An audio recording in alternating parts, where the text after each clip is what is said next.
Bismillahirrahmanirrahim. Assalamu alaikum students. My name is Abdurrahman and I am your biology teacher. आज के इस session में हम डिस्कस करेंगे गोल्जी अपरेटस, उसका स्ट्रक्चर, उसके फंक्शंस, क्योंकि यूकैरियोटिक सेल्स के अंदर बहुत सारी सिक्रीशंस और बहुत सारी प्रोडक्टिविटी जो है वो डिपेंड कर रही है इस ऑर्गेनेल के ऊपर। तो डिटेल्स देखते हैं वाइट बोर्ड पे।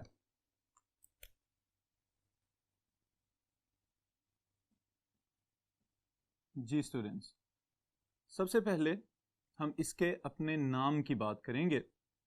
गोल्जी बॉडी, गोल्जी अपरेटस, मुख्तलिफ नामों से इसको हम याद रख सकते हैं। ओके, अब जो इसका नाम है ये इसके डिस्कवरर की वजह से इसका ये नाम रखा गया है। The name of the scientist was Camillo Golgi. Camillo Golgi चूंकि इसको डिस्कवर करने वाला है तो उसी के नाम पे इस ऑर्गेनेल का नाम भी रख दिया गया है गोल्जी अपरेटस। ओके, इसका जो स्ट्रक्चर है वो बड़ा स्पेसिफिक और यूनिक सा स्ट्रक्चर है। गोल्जी ने जब इसको डिस्कवर किया तो इसको बस कुछ फ्लैटेंड और फोल्डेड मेम्ब्रेन्स नजर आई जो कि थोड़ी सी डेंस थी और डार्क कलर की थी और मौजूद ये एंडोप्लाज्मिक पार्ट में थी। तो इस वजह से इसको हम ये कहते हैं, टेक्निकली इसका हमने ये नाम रखा हुआ है कि Golgi apparatus is one of the components of the endomembranes systems. Okay, endomembranes systems में क्या क्या चीजें शामिल होती हैं? इसके अंदर हम न्यूक्लियर एनवेलप को शामिल करते हैं, इसके अंदर एंडोप्लाज्मिक रेटिकुलम को शामिल किया जा सकता है जो भी हमने प्रीवियस लेक्चर में देखा था, और ये थर्ड कंपोनेंट है गोल्जी अपरेटस जो कि थर्ड कंपोनेंट बनेगा एंडोमेम्ब्रेनस सिस्टम का। ओके, सो इसकी अगर मॉर्फोलॉजी की बात करें हम कि ये देखने में कैसा नजर आता है, तो यहां पे आपकी बुक के अंदर कुछ टर्म्स यूज की गई हैं जिनको समझने के लिए यहां पे मैं तर्जुमा भी बताता हूं आपको और फिर वन बाय वन उनको डिटेल से डिस्क्राइब भी करता हूं। It is stacks of flattened membrane सैक्स।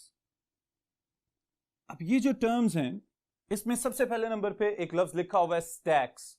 Stack का मतलब होता है कि ढेर लगा देना। बिल्कुल इसी तरह से जैसे किसी गोदाम के अंदर बोरियां एक दूसरे के ऊपर तरतीब से रखी हुई होती हैं तो वो स्टैक्ड स्ट्रक्चर्स कहलाते हैं। ओके, फिर उसके बाद यहां पे जो दूसरा लफ्ज है दैट इज फ्लैटेंड।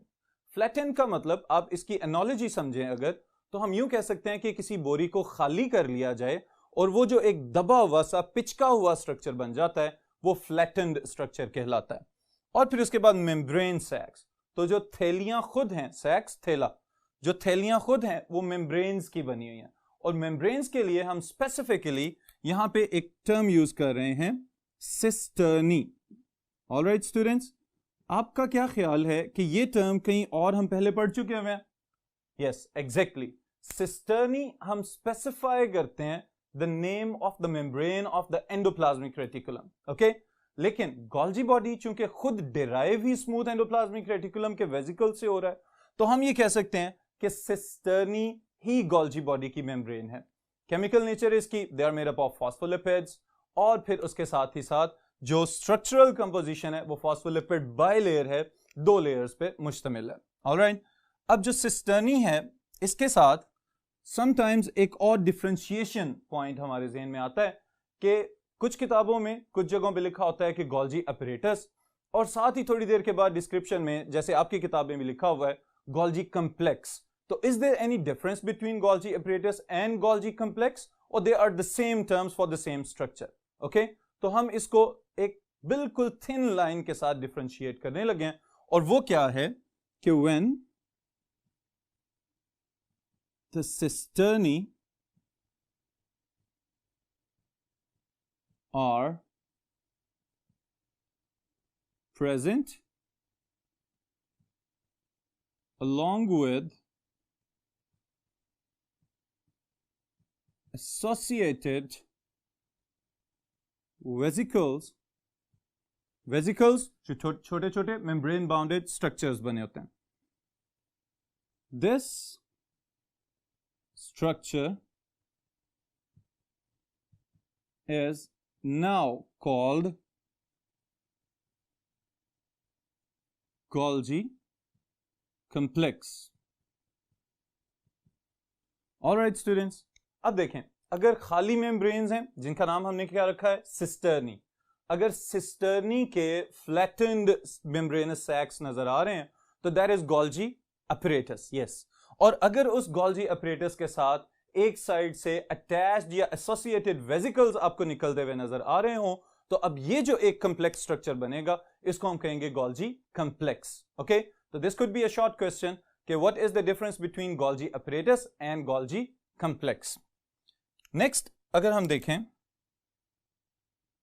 तो यहां पे कुछ और टेक्निकल टर्म्स यूज करने लगा हूं मैं आपके लिए कि जो गोल्जी बॉडीज हैं ये बनी किससे हैं, from the blebs that are coming from smooth endoplasmic reticulum. Okay, तो एक प्रोसेस मैंने आपको बताया था एंडोप्लाज्मिक रेटिकुलम के एंड के ऊपर जिसका नाम था ब्लेबिंग।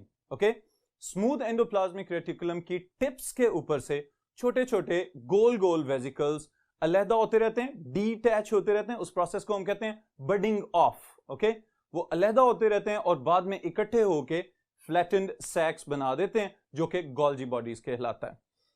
ऑलराइट स्टूडेंट्स, तो अब वो जो ब्लेब्स आ रहे हैं वो जिस साइड पे गोल्जी बॉडी के ऊपर इकट्ठे होते रहेंगे उस साइड के लिए कुछ टर्म्स हम यूज करने लगे हैं, उसको हम कहते हैं cis face, that is also known as forming face,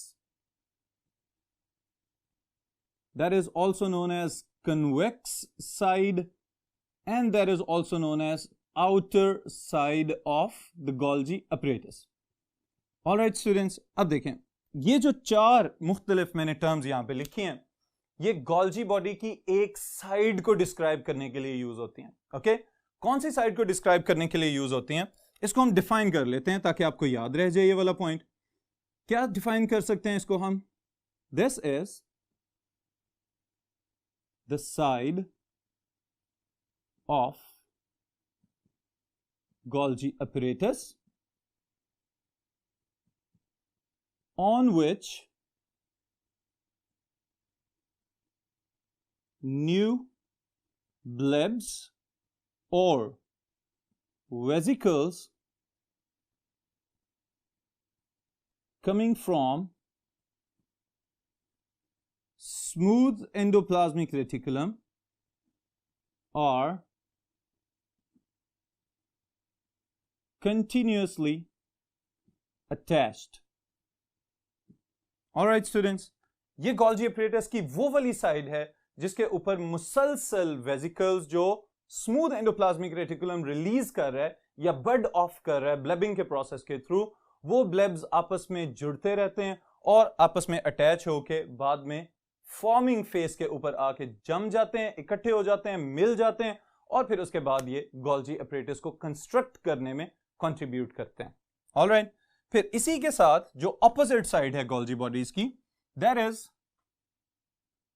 the other side, और इसको हम क्या कह सकते हैं, कनकेव फेस, कनकेव साइड और ट्रांस फेस और maturing phase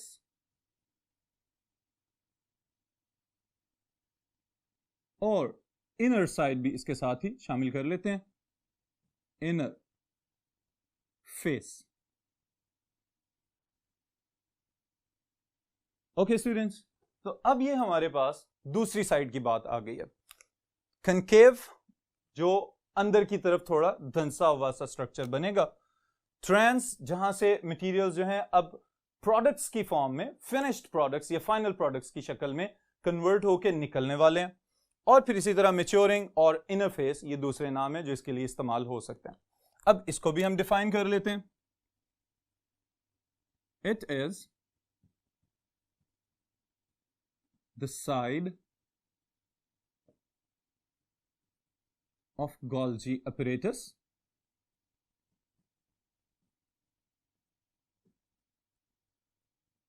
from which the product containing vesicles are budded off or released. ये गोल्जी बॉडी की वो साइड है कि जहां पे बहुत सारे मटेरियल्स जो स्मूथ एंडोप्लाज्मिक रेटिकुलम और रफ एंडोप्लाज्मिक रेटिकुलम से ट्रेवल करते हुए वेसिकल्स के जरिए इसकी फॉर्मिंग फेज पे पहुंचे थे, वो चूंकि अभी अपनी इमैच्योर स्टेज में थे, उनको बहुत सारी पोस्ट ट्रांसलेशनल चेंजेस के जरिए मैच्योर किया गया और मैच्योर करने के बाद फिर उनको फिनिश्ड और फाइनलाइज्ड प्रोडक्ट्स में कन्वर्ट किया गया और फिर उनको पैक करके वेसिकल्स के अंदर यहां से बाहर निकाल दिया गया। तो ये वाली साइड जहां से फिनिश्ड प्रोडक्ट्स रिलीज हो रहे हैं, that is known as the maturing phase, और बाकी नाम यहां पे लिखे हुए हैं, कनकेव और इनर साइड और the trans side of the Golgi apparatus. Alright students, ये अभी तक हमने सिर्फ इसके स्ट्रक्चर की बात की है।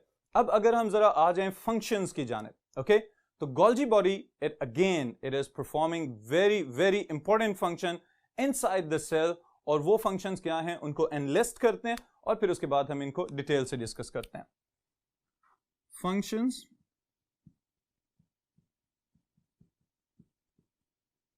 Of Golgi apparatus.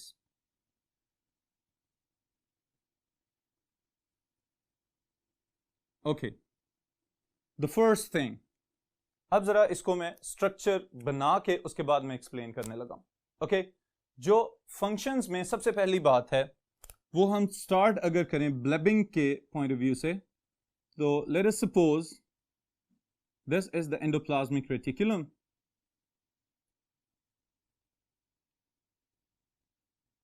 इस एंडोप्लाज्मिक रेटिकुलम के किनारों से ब्लेबिंग हो रही है। ओके, ब्लेबिंग, ये जो वेसिकल्स बन के रिलीज हो रहे हैं। अब ये जो वेसिकल्स बन के रिलीज होते जा रहे हैं, इन वेसिकल्स ने आपस में फ्यूज होना है और इनकी फ्यूजन की वजह से बाद में गोल्जी अपरेटस हमें बनता हुआ नजर आएगा और इसकी मेम्ब्रेन का नाम सिस्टर्नी।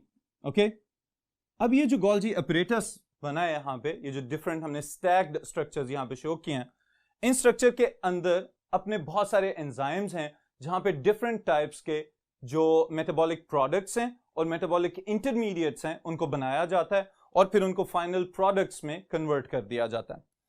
फिर यहां पे जो इनके टर्मिनल्स हैं, इनमें से कुछ वेसिकल्स रिलीज होते हुए या बर्ड ऑफ होते हुए नजर आ सकते हैं।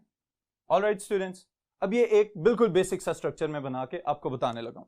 One of the most important functions is secretions. Alright students, तो पहला फंक्शन इसका, इसी को हम मेंशन करते हैं यहां पे, जिसकी वजह से गोल्जी अपरेटस इतना ज्यादा सिग्निफिकेंट है यूकैरियोटिक सेल्स के अंदर। ओके, ऑलराइट स्टूडेंट्स, यहां पे एक नई बात मैं आपको बताने लगा हूं, और ये क्या है कि हमारी बॉडी का जो इम्यून सिस्टम है उसमें एक बहुत इंपॉर्टेंट फैक्टर है, there are the antibodies. Okay, अब ये जो एंटीबॉडीज हैं, they are what in chemical nature, they are proteins. Okay, proteins जितनी भी हैं ये सब की सब सेल्स के अंदर राइबोसोम्स बनाते हैं, और प्रीवियस सेशन में मैंने आपको बताया था कि जो राइबोसोम्स हैं जो भी प्रोटीन्स बनाते हैं वो एंडोप्लाज्मिक रेटिकुलम के ल्यूमेन में भेज देते हैं, वहां से वो ट्रेवल करते हुए पहुंच जाती हैं इनके ब्लेब्स में, और उन इमेच्योर प्रोटीन्स को बाद में गोल्जी बॉडीज जो हैं ये प्रोसेस करते हैं और फिर उनको उसके फिनिश्ड फॉर्म में कन्वर्ट कर देते हैं। अगर एंजाइम्स बनाने हो तो वो पोस्ट ट्रांसलेशनल चेंजेस के थ्रू एंजाइम्स में कन्वर्ट कर दिए जाएंगे। अगर एंटीबॉडीज बनानी है तो उसको एंटीबॉडीज में कन्वर्ट किया जाएगा। अगर कोई और हार्मोनल सिक्रीशन प्रोड्यूस करनी है तो उसको फिर हार्मोन्स की फॉर्म में कन्वर्ट कर दिया जाएगा। ये एक जनरल सी एग्जांपल मैं आपको बता रहा हूं पोस्ट ट्रांसलेशनल चेंज की। अब जो बात यहां पे मैं आपको बताने लगा था वो ये है कि वो व्हाइट ब्लड सेल्स जिन्होंने एंटीबॉडीज प्रोड्यूस करनी होती हैं ताकि हमारी बॉडी मुसलसल हमें बहुत सारे जर्म्स और बहुत सारे इन्फेक्शन से बचा सके, तो वो antibody producing white blood cells they have more Golgi apparatus or Golgi complex systems in their cytoplasm as compared to non-secreting cells. Okay? जिन सेल्स ने ज्यादा सिक्रीशंस प्रोड्यूस करनी है उनके पास ज्यादा गोल्जी बॉडीज होंगे, और जिनके पास सिक्रीशंस निस्बतन कम होती हैं उनके अंदर गोल्जी बॉडीज की तादाद भी कम होगी। ऑलराइट स्टूडेंट्स, सो सबसे पहला काम सिक्रीशंस। फिर दूसरे नंबर पे sorting and packaging. Sorting and packaging, sort out करना, तरतीब लगा देना. ओके, यहां पे sorting से मुराद क्या है? तरतीब लगाना. अब इससे हम किस तरह से एक्सप्लेन कर सकते हैं या आप किस तरह से इसको समझ सकते हैं? तो आप बेटा ये बात याद रखेंगे कि राइबोसोम्स जो प्रोटीन्स बना रहे हैं उस वक्त उन प्रोटीन्स की डेस्टिनेशन अभी तक कंफर्म नहीं है. ऑलराइट, मैसेज तो न्यूक्लियस ने भेज दिया. जब न्यूक्लियस ने मैसेज भेजा तो वो रॉ फॉर्म में प्रोटीन्स बनती चली गई और वो प्रोटीन्स बाद में रफ एंडोप्लाज्मिक रेटिकुलम, फिर स्मूथ एंडोप्लाज्मिक रेटिकुलम के चैनल्स तक पहुंची और वहां से वो पहुंच गई गोल्जी बॉडीज के पास. अब गोल्जी बॉडीज ने सबसे पहले तरतीब लगानी होती है कि किन प्रोटीन्स को किस तरह के प्रोडक्ट्स में कन्वर्ट करना है. That is known as sorting. Alright, फिर उसके बाद वो तमाम प्रोसेसेस जिनके जरिए उन प्रोटीन्स को उनके मैच्योर प्रोडक्ट्स में कन्वर्ट कर दिया जाता है, वो चेंजेस लाई जाती हैं, वो सारे केमिकल रिएक्शंस मुकम्मल किए जाते हैं और उसके बाद फिर क्या किया जाता है? उनके इर्द गिर्द एक मेम्ब्रेनस कवर चढ़ा दिया जाता है. That is known as packaging. Alright, बिल्कुल इसी तरह से कि जैसे अगर हमारा लिविंग सेल एक बड़ी फैक्ट्री है तो उसमें जो पैकेजिंग डिपार्टमेंट है that is been regulated by the Golgi apparatus. Alright students, फिर उसके बाद एक इंपॉर्टेंट शॉर्ट क्वेश्चन भी है और ये इसका one of the most important structural function भी है. And this process is known as glycosylation. Okay, अब ये वर्ड देख के या सुन के कंफ्यूज होने की बिल्कुल जरूरत नहीं है. ओके स्टूडेंट्स, ग्लाइकोसिलेशन क्या चीज है? It is a modification process. Okay, modification process से क्या मुराद है कि ग्लाइको, इसको तो देख के समझ आ जानी चाहिए, हम कार्बोहाइड्रेट्स की बात कर रहे हैं. This is the process in which proteins and lipids they are modified by adding carbohydrate molecules with them. Okay, ये एक ऐसा अमल है कि जिसको अगर हम टू द पॉइंट यहां पे मेंशन करें तो हम ये कह सकते हैं कि अगर कार्बोहाइड्रेट्स प्रोटीन्स के साथ ऐड होंगे तो क्या बनेगा? ये कॉन्जुगेटेड मॉलिक्यूल्स में आप पढ़ चुके हैं मैं पहले. बहुत आसान जवाब है इसका. Very good. Carbohydrates when combined with proteins they make up glycoproteins. Alright, इसी तरह से अगर कार्बोहाइड्रेट्स कंबाइन हो लिपिड्स के साथ they will make up what? Yes, glycolipids.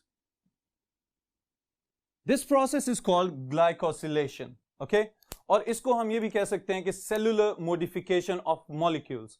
जो सिंपल ऑर्गेनिक मॉलिक्यूल्स है प्रोटीन्स और लिपिड्स की फॉर्म में, गोल्जी बॉडीज क्या कर रहा है? कार्बोहाइड्रेट्स को उनके साथ कंबाइन कर रहा है और कार्बोहाइड्रेट्स प्रोटीन्स के साथ कंबाइन होंगे तो it will make up glycoproteins, और अगर कार्बोहाइड्रेट्स लिपिड्स के साथ कंबाइन होंगे तो they will make up glycolipids. In molecules को बाद में फिर बहुत सारे स्ट्रक्चर्स बनाने के लिए इस्तेमाल किया जा सकता है. फॉर एग्जांपल, प्लाज्मा मेम्ब्रेन की सरफेस के ऊपर अगर कार्बोहाइड्रेट्स और प्रोटीन्स मौजूद हैं तो उनकी वजह से हम सेल्स की टाइप्स को एक दूसरे से डिस्टिंग्विश कर सकते हैं, आसानी से उनके दरमियान में फर्क जो है उसको समझा जा सकता है. तो this is one of the important function of this modification factor of Golgi bodies. Alright students, इसके बाद हम अभी डिस्कस करते हैं vacuoles.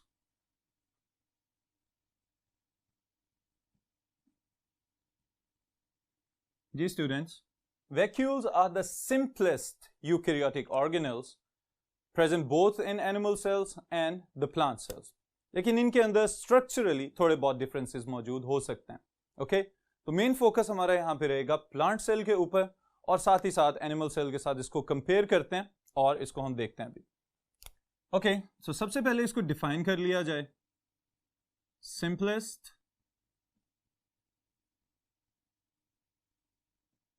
Membrane bonded vesicles present in both animal and plant cells. Alright students, इनके अंदर कोई बहुत ज़्यादा कम्प्लेक्सिटी नहीं है. बाकी जैसे अभी हमने जो एंडोमेम्ब्रेनस सिस्टम की बात की, जिस तरह वहाँ पे एंडोप्लाज्मिक रेटिकुलम और जो गोल्गी एपरेटस वगैरह हैं, उस तरह के कम्प्लेक्स स्ट्रक्चर्स नहीं हैं, लेकिन इनकी भी अपनी एक इम्पोर्टेंस है, बेशक एनिमल सेल्स में हो या फिर प्लांट सेल्स में हो. एनिमल सेल्स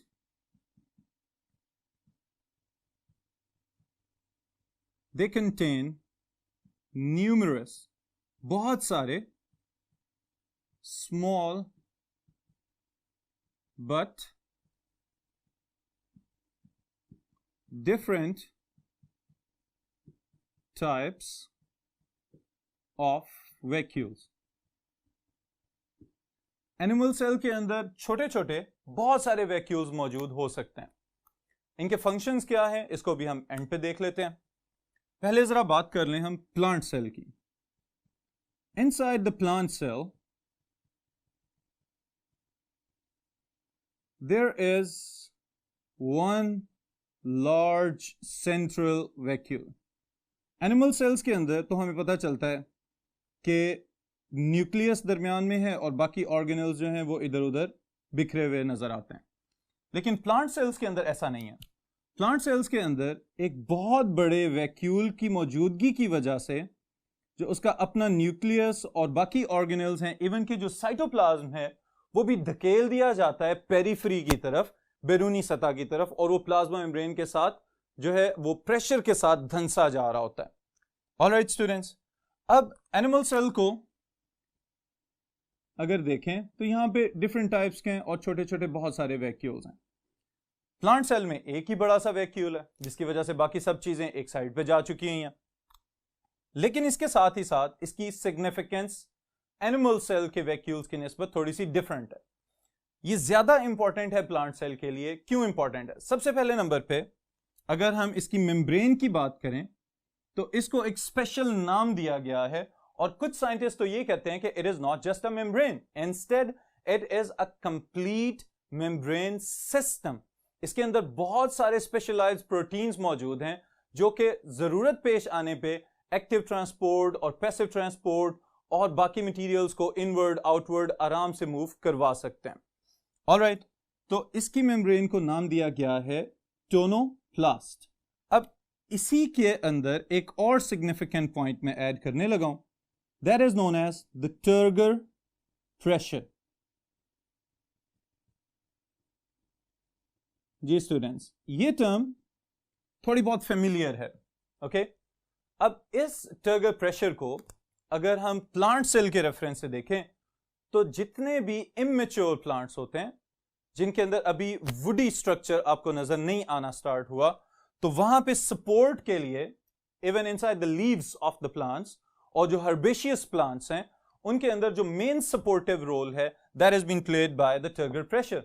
और टर्गर प्रेशर को कौन कंट्रोल कर रहा है?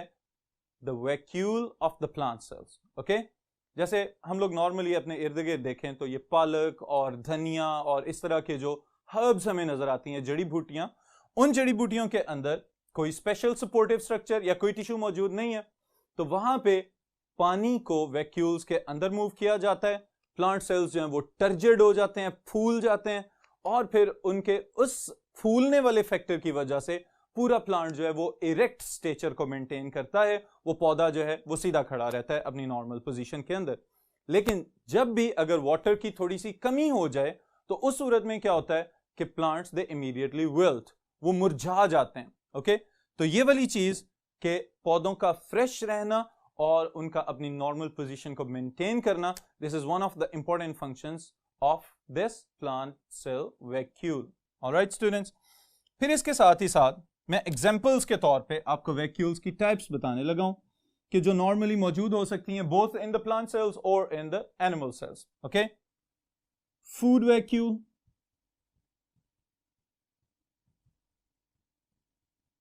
जिसमें खुराक को स्टोर किया जाता है. फिर इसके साथ ही साथ जो सेकेंड टाइप है that is contractile vacuole.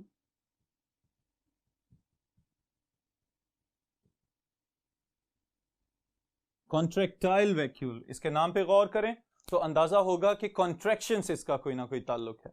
Yes, हमने प्लाज्मा मेम्ब्रेन के फंक्शंस में एक चीज पढ़ी थी, दैट वाज एक्सोसाइटोसिस. ओके, कि जितना भी एनिमल सेल या कोई भी प्लांट सेल जब कुछ खा पी लेता है तो उसके बाद उसने अपने एक्स्ट्रा मटेरियल्स को और अनडाइजेस्टेड फूड को बाहर भेजना होता है.